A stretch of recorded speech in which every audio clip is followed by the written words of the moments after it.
Submersion marine, érosion du littoral, inondations, envasement des lagons. Dans les territoires ultramarins comme en Guadeloupe, en Martinique, en Guyane, en Polynésie française ou encore à La Réunion, les effets du changement climatique sont déjà palpables. Et ça ne devrait pas aller en s'arrangeant. Les Outre-mer représentent 22% du territoire français et 70% de son littoral. Mais dans un avenir pas si lointain que ça, ils pourraient perdre une bonne partie de leurs terres, grignotés par la montée des eaux. Et ce, bien avant que la métropole ne subisse le même sort. Premiers effets visibles à l'horizon 2028, assure le Centre d'études et d'expertise sur les risques, l'environnement, la mobilité et l'aménagement. Autant dire demain. Aujourd'hui, les atolls très bas sont déjà largement impactés et risquent d'être submergés avec une vingtaine d'années d'avance par rapport aux îles rocheuses ou volcaniques. Sur les 118 îles que compte la Polynésie par exemple, 78 sont aujourd'hui menacées par la montée des eaux et pourraient bien, dans quelques années, disparaître tout bonnement. Du côté de Mayotte, La Réunion et surtout en Martinique et en Guadeloupe, les récifs sont eux déjà très dégradés et la disparition des coraux impacte fortement les écosystèmes et les populations locales. Leur rôle d'amortisseur des vagues de tempête et l'alimentation des plages en sable n'étant plus assurée correctement, l'érosion côtière se poursuit inexorablement. En Guadeloupe, c'est le recul du trait de côte qui menace aujourd'hui 160 sites archéologiques, dont une quinzaine sont déjà à moitié sous l'eau. C'est le cas notamment de la plage des Raisins Clairs de la commune de Saint-François, où l'érosion a mis au jour au début des années 2010 un ancien cimetière d'esclaves. Il va donc falloir s'adapter. Mais les effets du dérèglement climatique rendent la tâche particulièrement compliquée en raison des possibilités de recul et de retrait limitées sur le littoral.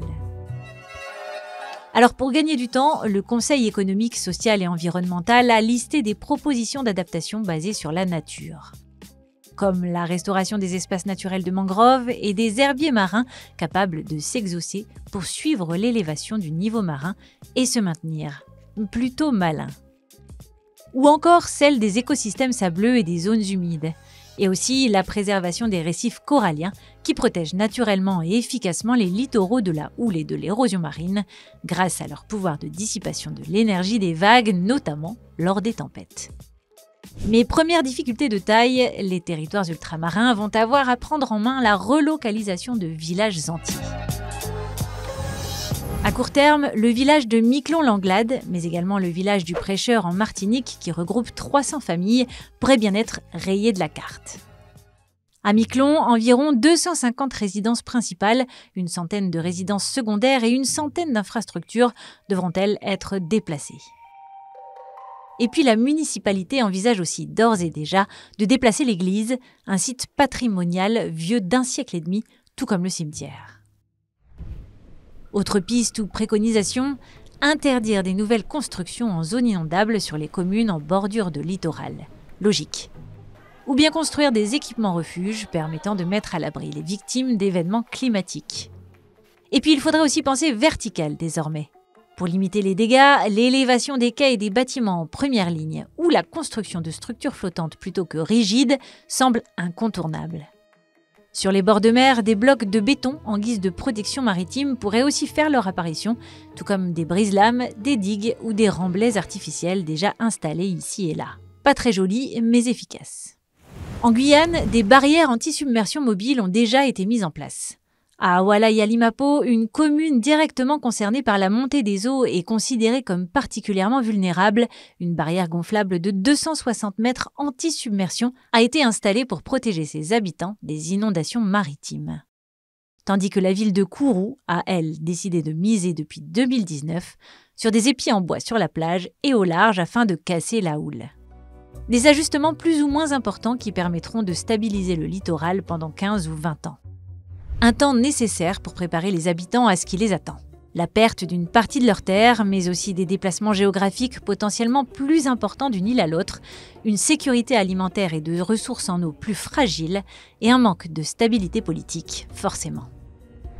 Pas très désirable tout ça, on vous l'accorde, et le CESE estime que ces scénarios sont inéluctables car déjà en marche. Côté finance, la note s'annonce plutôt salée, car tout ça a un coût.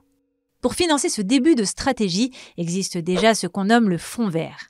Il a été spécialement mis en place pour permettre de prendre en charge les frais nécessaires à l'adaptation au changement climatique. Lancé en 2023, son enveloppe était alors de 2 milliards d'euros, puis de 2,1 milliards en 2024. Mais bien qu'il ait été reconduit en 2025, son enveloppe prévisionnelle a, elle, été revue à la baisse, amputée de presque 1 milliard d'euros. Pas sûr qu'avec moins, on puisse faire plus. À titre d'exemple, les risques côtiers de Pointe-à-Pitre et de Jarry pourraient coûter 100 millions d'euros par an à l'horizon 2050. Et si les scénarios les plus pessimistes l'emportent, la submersion de cette zone pourrait atteindre 180 jours par an à partir de 2060-2080. On vous laisse faire le calcul. Heureusement, les collectivités d'outre-mer ont quelques leviers supplémentaires. Ils peuvent avoir recours à des financements de l'Agence française de développement, ainsi qu'à des financements européens qui leur sont réservés. Mais il faudra aussi sans doute aller chercher ailleurs et éventuellement aller taper à la porte de fondations nationales, régionales ou internationales. Bref, en attendant, les comptes n'y sont pas vraiment, d'autant qu'on le sait, le coût de l'inaction face à la montée des eaux sera beaucoup plus élevé que celui de l'adaptation.